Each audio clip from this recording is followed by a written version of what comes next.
el gen. Interesante, porque uno de los asuntos llamativos en la inteligencia es que ha habido cierto acuerdo en considerarla como el proceso que resuelve problemas en la mente.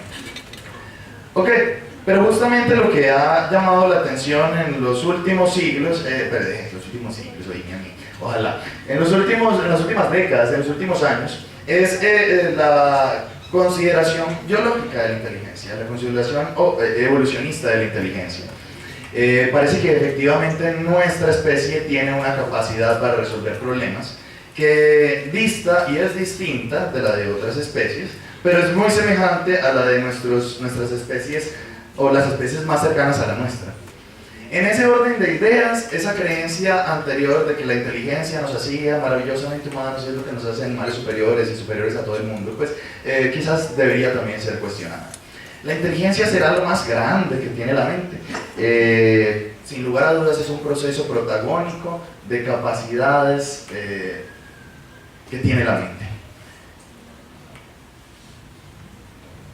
Capacidades que son susceptibles al desarrollo, pero que tendría que también reconocerse por vía de la evolución como concernientes a lo natural de la mente.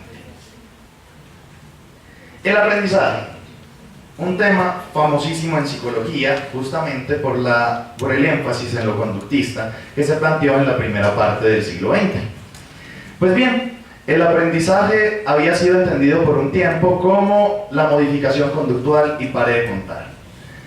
Con el paso del tiempo y la inclusión de muchas teorías como la de Bandura con relación al aprendizaje social, hemos visto pues no solamente en el estudio del desarrollo del aprendizaje, el desarrollo del pensamiento y del lenguaje, que el aprendizaje constituye un proceso psicológico que no solamente cambia conductas, sino que sobre todo lo que hace en función cognitiva es reconfigurar, reajustar, remodelar los contenidos mentales, las representaciones mentales.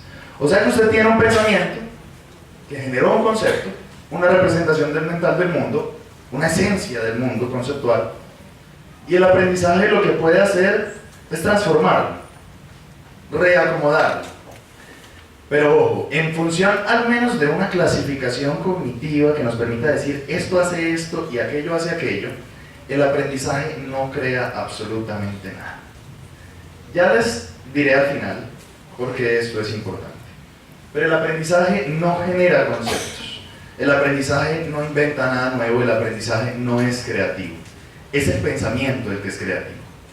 Cuando usted genera un nuevo concepto a partir de un aprendizaje, no es el aprendizaje el que está siendo creativo, está creando algo nuevo, es el pensamiento, al menos en esta partición que estamos considerando de la mente.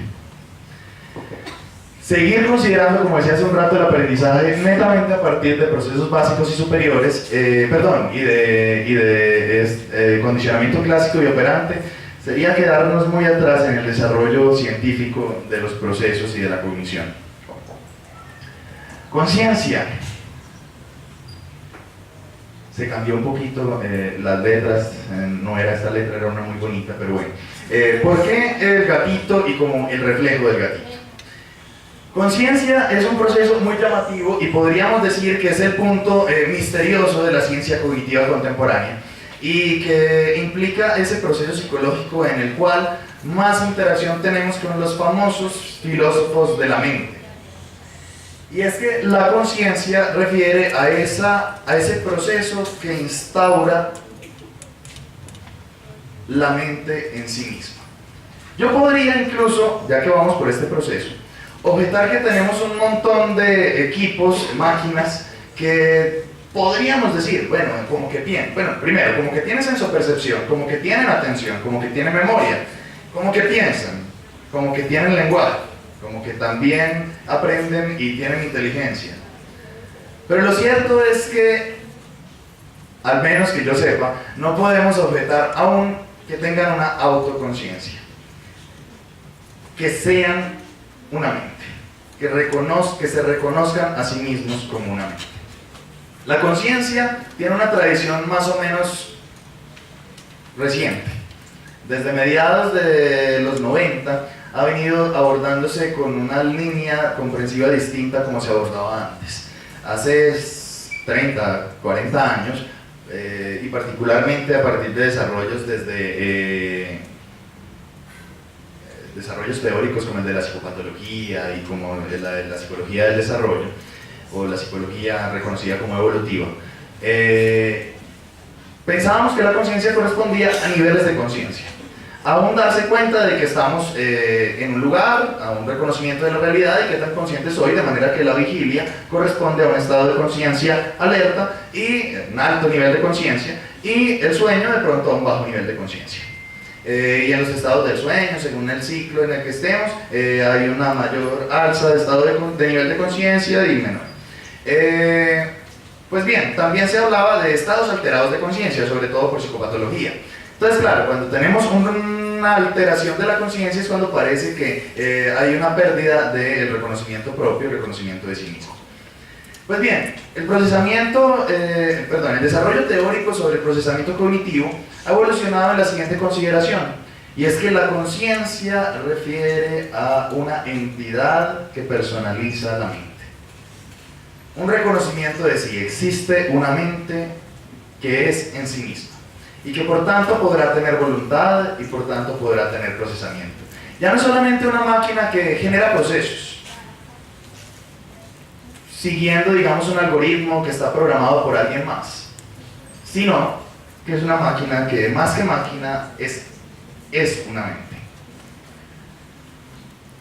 La conciencia es muy difícil de estudiar empíricamente. Sin embargo, digamos, uno de los estudios que trata de arrojar evidencia empírica sobre lo que es la conciencia es el famoso test del Self-Mirror Recognition, o la prueba del reconocimiento en el espejo. Y lo que parece presentar como evidencia este test es que, bueno, no somos los únicos animales que tenemos autoconciencia o conciencia. Bueno, en ese sentido se me olvidaba decir pues, de que quizás el concepto de conciencia se puede acercar, aunque con sus divergencias en términos cognitivos, pero se puede acercar a lo que hemos reconocido como la autoconciencia, el yo, el self, el sí mismo. En ese sentido, diríamos que el test de reconocimiento en el espejo lo han pasado a aquellos animales que, viéndose en el espejo, no creen que hay otro animal allí, sino que se reconocen a sí mismos. Típicamente se coloca una marca en la frente o en alguna parte del cuerpo del animal, y cuando el animal se toca esa parte del cuerpo, pues se pasa el test. Es la prueba última de que está viendo su propia imagen, está reconociendo que hay un yo allí. Esto es un detalle como tan nimio, pero que cuando entramos a entender lo que hace la mente en cada una de sus partes, sabemos que tener conciencia es, en últimas, darle vida a una mente. Es, en últimas, ya no tener una simple máquina. Es, en últimas, no tener dividido procesos biológicos y procesos representacionales o abstractos. Es, finalmente, ser más allá de una computadora, digamos, sin conciencia, o una computadora que ya sea en pleno una mente, digamos, con todos los juguetes.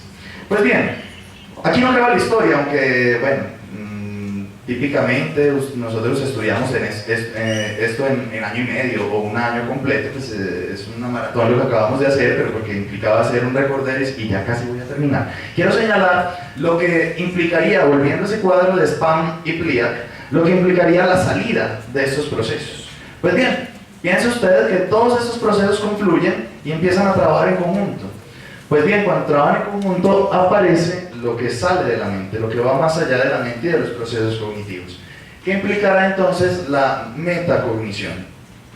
Que implicará una interacción clara pues, con el mundo físico, pues, que siempre la hemos tenido, siempre la reconocemos en la teorización, pero que implica, pues, digamos, la metodología es listo, estudiemos qué hace el proceso solito, para ver en últimas qué va a pasar cuando interactúa con un medio, cuando está en relaciones sociales, cuando intercambia con otras mentes. Pues bien, cuando hablamos de metacognición, entendiéndolo, digamos, de manera simple a este punto, ustedes me disculpan, digamos, la ligereza o amplitud con la que se están abordando algunos de los conceptos, es con afán de generar, pues, plantear generalidades. Podríamos decir que hay una serie de acciones que dan cuenta de esa generalidad. Por un lado, pues, y de esa salida cognitiva. ¿Qué podríamos señalar concretamente con esta acción? Es la que me gustaría compartir con ustedes, que es la toma de decisiones. ¿Qué es aquello que hace su mente eso maravilloso que es capaz de hacer tu mente, extrayendo todo, procesos básicos y superiores, e interacción con el mundo externo, básicamente tomar decisiones. Ustedes y yo tomamos decisiones permanentemente, pero hay decisiones, digamos, más importantes que otras, o más notorias, más evidentes que otras. Pues bien, si en cuanto a toma de decisiones vamos a hablar de toma de decisiones y pasarlo rápido es como cometer un crimen, algo así, merezco que me pasen por la silla eléctrica, pero quiero señalar un par de puntos. Es quizás la actividad cognitiva más compleja que puede expresarse como un output de la mente, y es quizás la más representativa de todos los procesos, y también aquella que da cuenta del mayor impacto que podemos tener sobre el medio. La toma de decisiones implicará en términos conceptuales y tiene una tradición teórica súper rica que hace que quizás sea el tema de mayor interés en la ciencia cognitiva contemporánea, tanto sí que se ha llevado el primer premio Nobel que tuvo la psicología, y que ya en menos de 15 años lleva 2 premios Nobel de economía, porque la economía es el campo que tradicionalmente había estudiado la toma de decisiones, y que quizás debería ser un tópico que estudiemos mucho más en psicología.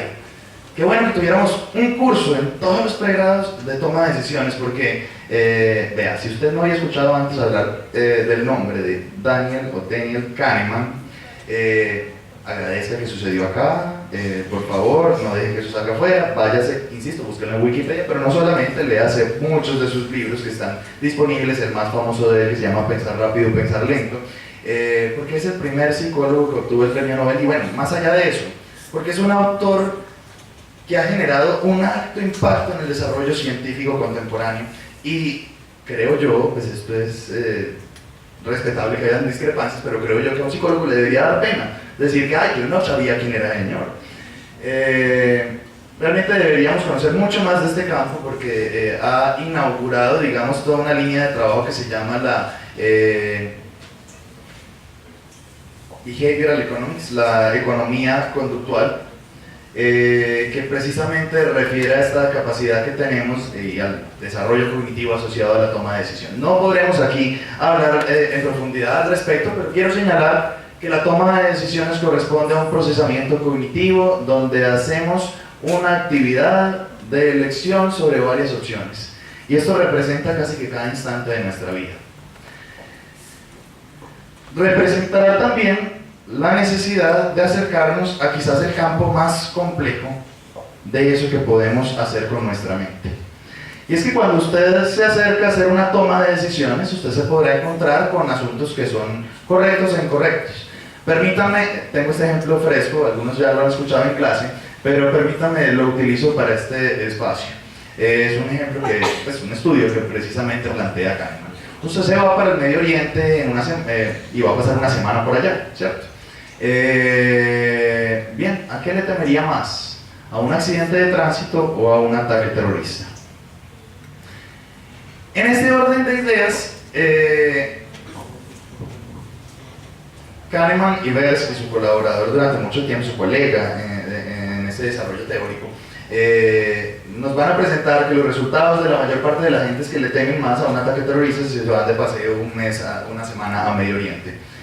Lo cual es curioso porque ocurre como por lo que ellos denominan una disponibilidad heurística. Es decir, usted cuando piensa en Medio Oriente, le llegan un montón de imágenes que están vinculadas a explosiones, a bombas, a muertes, a guerras, a ataques terroristas, y es la imagen que tiene disponible. Pero si usted se va a la evidencia, a lo que puede ser más real, de hecho una revisión así muy general que yo hice hace un tiempo, nos presenta que realmente tenemos por ahí en los últimos años como 5 veces más el número de muertes en accidentes de tránsito que muertes en ataques terroristas, y es mucho más probable en términos de probabilidad, en términos de lo que realmente puede ocurrir, que ocurra un accidente de tránsito si usted va al Medio Oriente a que ocurra un ataque terrorista. Usted, si piensa que es más probable que ocurra un ataque terrorista que un accidente de tránsito, usted sencillamente está cometiendo un error en su proceso de cálculo de probabilidad. Pero no todo en la vida está vinculado a el acierto y el error. Imagínense ustedes lo siguiente, una mamá va por un parque nacional con sus dos hijos gemelos de unos 7 años cada uno. Y la mamá pues ahí muy contenta y los muchachos van ahí saltando, están por unas cataratas, etcétera, y los muchachos se acercaron por ahí como un abismo. Y tan de malas que se resbalan los dos al mismo tiempo. Entonces la mamá llega y alcanza a correr y los agarra a cada uno de una mano. Pues con una mano agarra uno y con la otra mano agarra el otro. Bien, se le están resbalando. Para que pueda salvar a uno de los dos, tiene que soltar al otro. ¿Qué decisión debe tomar esta madre?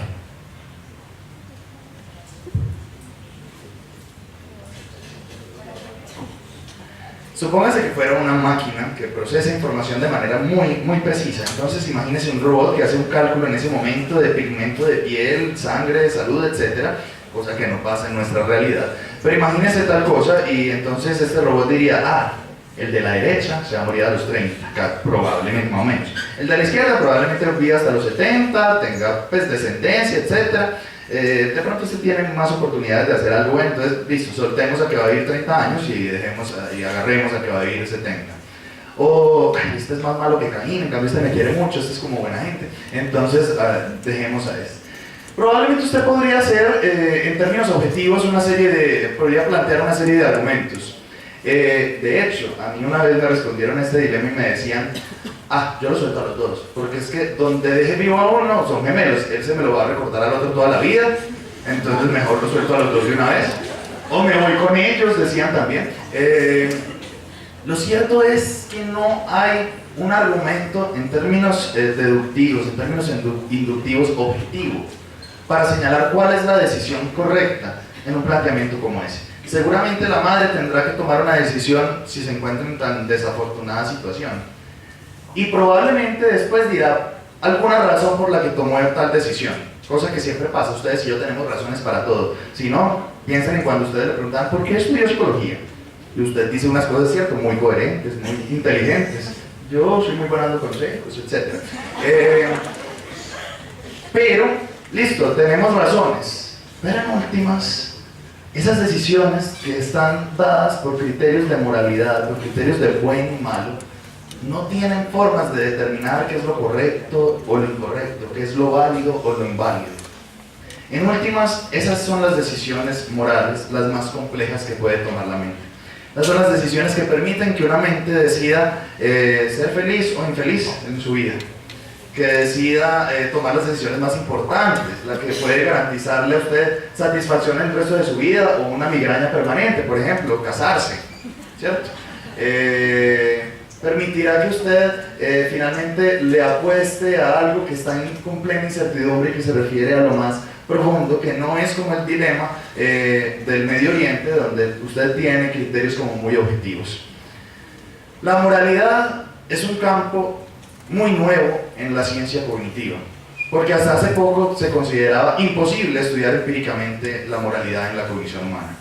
Hoy por hoy somos varios los interesados en estudiar con estudios experimentales, bajo abordajes,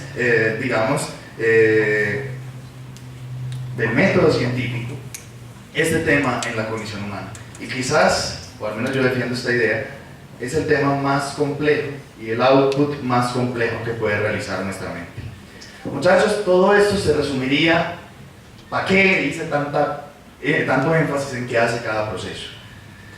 Yo voy a defender una última idea y con eso termino porque ya me pasé, pero con eso termino, vamos a tener un rato para discutir. Y es que hay un interés que surgió más o menos en los 60 con McCarthy, que acuñó por primera vez este término, la inteligencia artificial. Inteligencia artificial es finalmente una propuesta de la ciencia cognitiva contemporánea, en donde lo que se propone, lo que se busca, es lograr estructurar en una máquina una mente.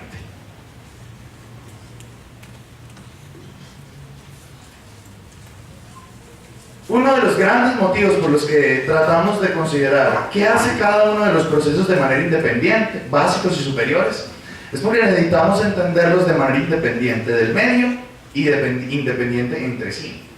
Porque si queremos replicarlos en una máquina, pues tenemos que garantizar esa independencia, pero al mismo tiempo la interacción entre ellos. ¿Para qué entonces tanto énfasis en que el aprendizaje no crea nada, sino que es el pensamiento? Y en últimas, cuando lo que uno ve en la vida real es que un niño aprende y crea un nuevo concepto. Hombre, porque si yo quiero generar una mente en una máquina, yo tengo que poder codificar en conjunto al aprendizaje con el pensamiento y darle una asignación propia al pensamiento y otra al aprendizaje. Porque si no, no va a ser una mente. Bueno, y eso que allí tenemos que entender que no estoy tomando la réplica, la inteligencia artificial de hecho no toma la réplica de la mente como la mente humana, porque algo que nos ha permitido entender esos abordajes contemporáneos es que no es solo la mente humana la mente. No solamente nosotros tenemos mente. Podríamos acercarnos a objetos incluso con mentes, tal como dice un gran teórico cognitivo contemporáneo, Andrew Rivière, en un artículo muy interesante que les invito a revisar.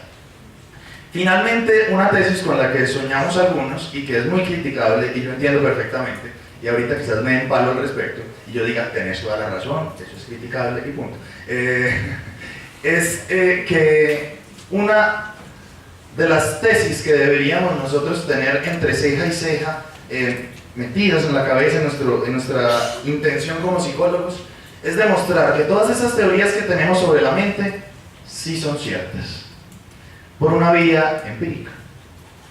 Si yo puedo hacer que una mente piensa como creemos que una mente piensa, entonces podríamos tener una demostración que nos invite a estar más seguros de que la mente piensa como creemos que piensa. Si yo logro replicar una mente en una máquina, entonces probablemente, o al menos tenemos más evidencia de que probablemente la mente sí funciona como creemos que funciona.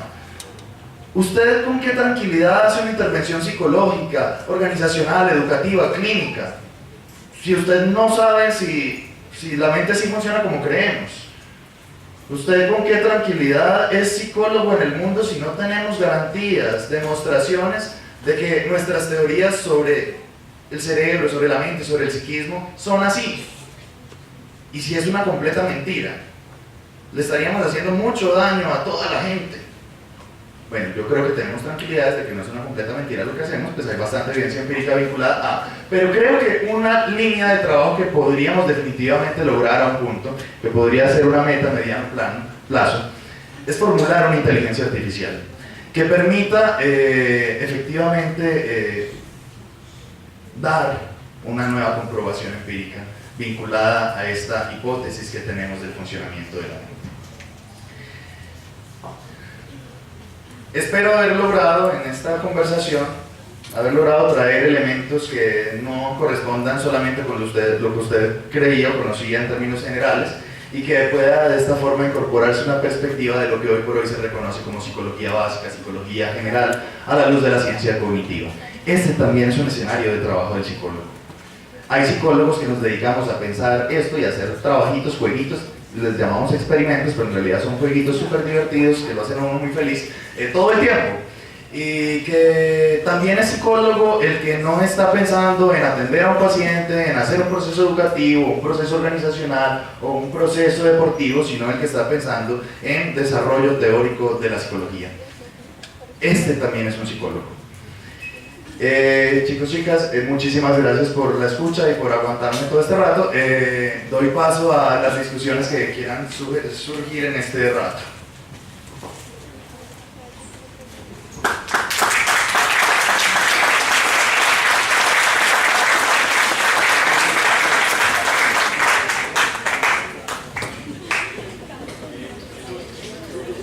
Ahorita hablabas de que hay, digamos, una inversión. Se pensó en que inicialmente, digamos, la mente era completamente racional, el ser humano era completamente racional, y al mismo tiempo hubo una inversión en cuanto a la emoción, es decir, empezó a considerarse la emoción también como parte de la mente y de ese ser humano, ¿verdad? Esa concepción de darle prioridad, de darle también paso a la emoción, digamos, cómo nos sirve para pensar elementos, fenómenos sociales, es decir, el carácter del elector, la irracionalidad misma de aquel, la violencia, este tipo de fenómenos que están muy este prisma de la emoción para revisar fenómenos sociales. Bien. No, yo sé que muchas preguntas van a, ya veo la tuya por esa misma línea. Y sí, definitivamente. No, bueno. Porque definitivamente toda esta exposición que he hecho parece obviar que hay una realidad social que afecta a la mente, ¿cierto? Y no, no es que la obvie, lo que pasa es que la psicología básica procura encontrar toda una teoría y una comprensión sobre aquello que está, incluso, no antes, pero sí que aquello que interactúa con lo social, en términos de que lo social no es el precedente o el punto de partida, sino que se da en medio de una interacción con algo básico. Ahora bien, no solamente la emoción, aunque la emoción ha determinado unos hitos históricos comprensivos frente a eso que hace la mente cuando interactúa con un medio, cuando forma cultura, cuando llega a acuerdos grupales, cuando logra formalizar moralidad, cuando toma decisiones. Yo creo que los hitos los podemos ver desde los principios de la psicología cuando vemos el caso de Phineas Gage. Un hombre súper querido, súper amable, que un día le cayó, pues así, como cuando uno anda por la vida y lo atraviesa el cráneo una bala de metal, cositas normales que pasan en la vida, ¿cierto? Y listo, el hombre cambió plenamente, porque su funcionamiento emocional varió plenamente. El hombre decía, él sigue haciendo todo, no es parapléjico, pues no quedó ciego, pues quedó sin un ojo, pero veía por el otro, habilidoso, sus movimientos bien, pero este hombre ya no es Phineas Gage, decían sus amigos y sus familiares. La esencia parece haberse perdido. Los casos de Antonio Damasio contemporáneos, donde por ejemplo ven que cuando un paciente se le hace una operación en la corteza prefrontal, en esta zona pues frontal, se encuentra que cambia radicalmente su comportamiento, pero en función de la toma de decisiones ya él no es capaz de sentirse seguro en vida emocional, con los estímulos de la vida, con la vida misma. Pues cuando sucede ello, efectivamente hay un montón de cambios en donde la persona parece ya haber perdido su esencia, a veces parece haberse modificado su conciencia, parece haberse modificado su mente.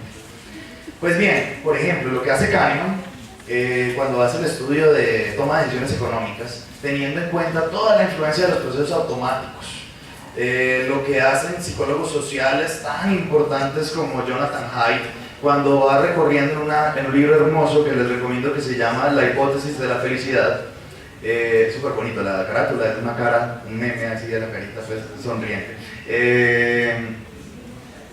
es ir por todas las culturas de Oriente y Occidente recogiendo cuál es la comprensión del concepto de felicidad. Lo que se hace en términos de esa comprensión contemporánea de muchos autores, a la luz de esos fenómenos que se imbrican profundamente en lo social, es verificar cómo es que esta mente nuestra, que está conformada, más allá de la formulación de básicos y superiores, que está conformada por una serie de acciones, juntos interactúan con un medio en el que efectivamente llegan a transformarlo. Y lo que sabemos hoy por hoy, en términos puntuales de lo que está señalando de las emociones o los procesos automáticos, es que seguramente son lo más influyente sobre la transformación que hacemos del medio. Hay autores que de hecho señalan que usted razona después de que toma decisiones. En realidad usted toma decisiones por vía automática. Usted no decidió estudiar psicología según algunos autores porque es muy buena dando consejos, porque es muy bueno escuchando a la gente, porque le gusta saber sobre la mente, porque quiere generar bienestar social. No, probablemente lo hizo por un proceso automático que está determinado por una serie de factores evolutivos, biológicos y de su personalidad y de su intercambio con el medio, de su funcionamiento emocional. Pero usted después, gracias a todos los dioses, usted le da alguna razón, le atribuye un asunto racional allí para justificar su decisión. Pero probablemente, bueno, no estoy diciendo pues que estamos abandonados a un determinismo en donde ya no vale la pena ni vivir porque todo es automático, no, eso tiene sus límites, ¿no? Pero lo que sí es cierto es que la influencia de lo automático y de lo emocional va mucho más allá de lo que creemos, mucho más allá de la influencia racional y consciente. Aquí la palabra de rato, al profe y Yo tengo dos preguntas que son, considero breves. La primera es que menciona los procesos cerebrales básicos superiores para llegar a hablar de la toma de decisiones y de la moral como un componente importante a la hora de imaginarse esa inteligencia artificial. ¿Hay algún otro proceso que sea importante a la hora de hablar de inteligencia artificial? Y la segunda pregunta es que no concibo la construcción de una inteligencia artificial sin una estructura que la soporte, como en el caso del ser humano, del cerebro. ¿Qué tipo de estructura habría, poniéndolo como al nivel de informática? No tengo ni idea.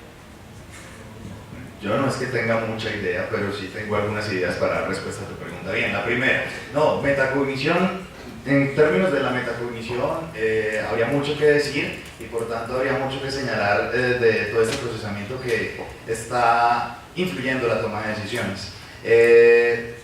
Me gustaría mencionar uno puntual que es la teoría de la mente, que es una capacidad de metarepresentación, es una capacidad con la que por vía de toda la interacción de los procesos básicos y superiores, yo puedo, diciéndolo en términos juguetones, leer la mente del otro. Puedo efectivamente generar atribuciones, creencias sobre la mente del otro, eso será fundamental. Ayer nomás ponía yo este ejemplo, es decir, a usted le dicen, una mujer mata con una plancha a su marido. Listo, usted ya generó seguramente un juicio moral. Pero después le dicen, una mujer mata, una mujer que ha sido violentada psicológica y físicamente por su marido desde hace 20 años, un día que el marido llegó borracho, entonces el marido iba a golpearle ya por defenderse, y seguramente con un poquito de rabia y ganas, agarró la plancha y le dio un potazo en la cabeza y lo mató. La historia es exactamente la misma, pero usted obtiene más información. Ahora, no solamente es un antecedente situacional. Lo que tenemos acá, ahora, más que un antecedente situacional, es un dato de la intencionalidad del victimario en este caso, que probablemente tenga una alta, pues genere una alta variación sobre su toma de decisiones, sobre su juicio moral. En este caso, variará de persona a persona, pero probablemente repercute en una disminución de la severidad que usted tiene hacia ese acto cometido. Eso en términos, pues, como para nombrar algo, pero podríamos decir mucho de los procesos metacognitivos, particularmente emoción, que dije muy poco acá. Y en términos de esa estructura, sí, claro, de hecho, a ver, entrar ahí es complicado y habría que ser muy cuidadoso, pero podríamos decir que hoy por hoy, mientras más la neurociencia va en avance y, por ejemplo, toda esta lógica de la conexión cerebral se desarrolla, pues podemos pensar que todo aquello que implica actividad mental, de hecho, tiene un componente físico, tiene un componente anatómico real. En ese orden de ideas, podríamos decir que cuando hablamos de una máquina, típicamente las de informática, tenemos que estar relacionando la actividad de la mente con algún hardware, ¿sí? Ahora, lo interesante es que particularmente la filosofía de la mente propone que no solamente tiene mente una estructura con sistema nervioso central, y por eso es que podríamos llegar a aspirar algún día a tener mente en una máquina con una estructura, no sé, de circuitos, pero podríamos incluso sospechar de otros tipos de formas de mente basados en otros criterios biológicos. No tendríamos que necesariamente definir un objeto con mente a partir de un sistema nervioso central como el nuestro. Parece que la determinación de la mente debería estar más vinculada al funcionamiento de la cognición que al hardware en sí mismo, pues si lo fuéramos a dividir. Hay algunos autores que, de hecho por ahí hace poco había una discusión al respecto en donde se señalaba, bueno, y si las plantas realizan una serie de procesos cognitivos, se podría pensar en mente en plantas. Ahora, hay organismos que podrían también, a los que podría reconocérseles algunos procesos cognitivos y no son, digamos, no tienen un sistema nervioso central como el nuestro. ¿Podría reconocérseles mente? Bien, yo creo que ese es todo un proceso de teorización. Inteligencia artificial tiene mucho por trabajársele, nos falta mucho por entender. Yo necesito tiempo para aprender de programación, por ejemplo, pero por esa vía podríamos flexibilizar la idea del cerebro. No tiene que ser una réplica además del cerebro del sistema nervioso central, lo que propone de inteligencia artificial para que podamos pensar en una mente. Pero, por aquí, por acá. Gracias, Jesús. A lo mejor, yo espero darle la oportunidad o compartir la oportunidad con los compañeros que han pedido también la palabra. Y para mí es muy complejo, porque yo recojo muchos elementos dentro de toda tu exposición. Lo primero que voy a aclarar es que no voy a refutar tus planteamientos, porque parto de un principio de reconocimiento y respeto profesional, porque nos ubicamos en paradigmas distintos. Y es muy fácil cuestionar lo que un colega dice desde un paradigma diferente al propio. Y esa facilidad yo no la quiero asumir. Igual sucedería en caso contrario. No obstante, soltaste una perla ahí con respecto a la construcción social que no me gustó, pero la vamos a conversar en otro momento. Lo que yo intentaré hacer es señalar qué detecto dentro de tu exposición, dentro de la lógica de tu exposición, hasta donde mis capacidades lo permitan, porque yo soy formado en ciencia cognitiva. Lo primero que tengo que señalar es que lo último que dijiste en tu exposición me pareció lo más simpático, lo más gracioso, pero también lo más acertado y aclara muchas cosas. Tú dijiste algo así, que lo que ustedes hacen es un jueguito. Y no lo digo por el diminutivo como si pareciera burlesco, no, sino que lo que has hecho en este momento y lo que hacen ustedes para hacer lo que has hecho en este momento forma parte de un juego. ¿Pero qué quiere decir la palabra juego? Conjunto de reglas de acción. Y ese conjunto de reglas de acción lo que nos hace es permitir esclarecer que así como hay ese juego, hay otros juegos. Y este juego es un juego de acciones y de lenguaje, como hay otros juegos de acciones y de lenguaje. Los abordajes de la mente, sí, son abordajes que se hacen a través de ciertos juegos. El juego de ustedes incluye dentro de las reglas los experimentos. Y los experimentos ayudan a identificar evidencias que confirmen aquello que creen. Pero siempre en un juego es posible que haya evidencias que confirmen otras creencias que no son las que se comparten en quienes participan en el juego. Y eso me lleva entonces a otra conclusión partiendo de esa premisa, que se puede proponer a manera de una pregunta. ¿Lo que has dicho es la mente o es una forma de explicar la mente? Porque hay una diferencia entre decir es, que está en nuestro lenguaje cotidiano, y por lo tanto, si es, no habría lugar a discusión, porque la teoría de las ciencias cognitivas ya dice lo que es y sobra decir cualquier otra cosa. O es una de las tantas formas a través de las cuales tratamos de entender algo tan inentendible, hablando en términos absolutos, como es eso que llamamos la mente. Entre paréntesis, dejo claro que para mí no existe, pero debo reconocerla como un objeto teórico. Entonces yo entiendo la mente como un objeto teórico, ¿sí? Y como algo que le interesa a las neurociencias, y yo no, contra eso sí no estoy, simplemente que no lo adopto. Y en eso aparece otra cosa que tiene que ver con todos tus planteamientos, que tiene que ver con la forma. Y es que la forma que se le da a la mente está en la forma como nos referimos a la mente. Lo cual quiere decir, hay un discurso que le da forma a la mente. Y en la primera aseveración de la cual yo tomé nota, que entré después porque estaba invitando a los del semillero que entraran aquí, porque la discusión del semillero de hoy era sobre otra teoría de la mente, dije, vamos a escuchar. Y la expresión tuya fue el funcionamiento de la mente en el cerebro, lo cual nos lleva a nosotros y lo desarrolla en distintos momentos, a suponer, yo no lo afirmo, una concepción localizacionista de la mente. Y si eso es así, entonces tendríamos que reconocer, sin cuestionar el paradigma, que el paradigma tiene una presuposición. Y esa presuposición del paradigma es, la mente es localizable. Pero además no solamente la mente es localizable, así sea una metáfora, sino que todos aquellos atributos de la mente señalados en sensación, percepción y el otro lado conciencia y lenguaje son localizables dentro de la mente. Entonces son componentes sistemáticos de la mente. Y no tengo ninguna objeción, es una manera de organizar un conocimiento y organizar una comprensión. Pero resulta que hay unas palabritas que se fueron diciendo que uno se pregunta, ¿y cómo resuelven esto? Por ejemplo, ¿cómo resuelven el asunto de la interacción entre un componente y otro? Porque regularmente uno escucha la explicación por cada componente propio del método analítico que forma parte de las reglas del jueguito.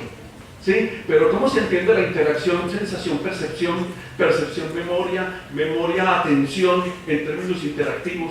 Es decir, expliquemos la interacción. Creo que es un desafío.